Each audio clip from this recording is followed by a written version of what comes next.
Well, they asked for 6 months to sort out that massive mess of Wayne County's failed jail project. Well, the clock is ticking. 7 Action News investigator Heather Catallo has discovered county officials still don't have answers to a lot of questions. Heather? That's right, Jeff. When Dan Gilbert offered to buy 5 properties downtown, including the site of the failed jail, the county asked for 6 months to do their homework. That 6-month period ended today, but the county still has a lot of work to do. The half-built jail still sits as Wayne County's most expensive eyesore in downtown Detroit.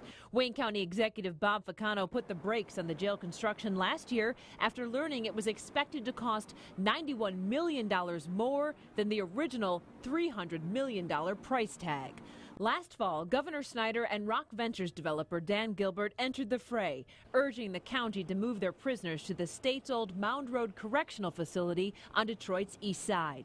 Gilbert is offering the county $50 million for the Gratiot jail site and 4 other nearby properties. But the deal all hinges on whether a new courthouse can also be built at Mound. We've all spent a ton of time, years, on this project now. And I'm a little bit disgusted with the lack of progress in my opinion. Today, members of the Wayne County Building Authority told Ficano's chief of staff they're concerned that the same questions they were asking months ago have yet to be answered, especially this question. Is the state going to do more than offer up an empty building? It really comes down to a cash flow issue and a policy decision as to which way the county can go. A lot of this is tied into the willingness and the availability of the state to provide resources and to provide help.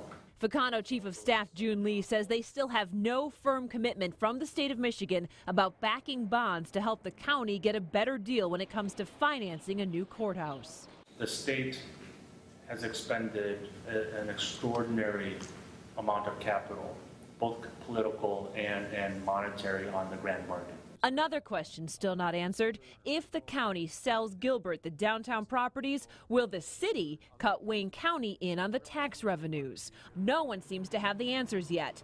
And don't forget, most of the stakeholders who have to come to the table are busy with something else. It's an election year. So, you know, the commission has to be careful, the executive has to be careful, and the governor has to be careful.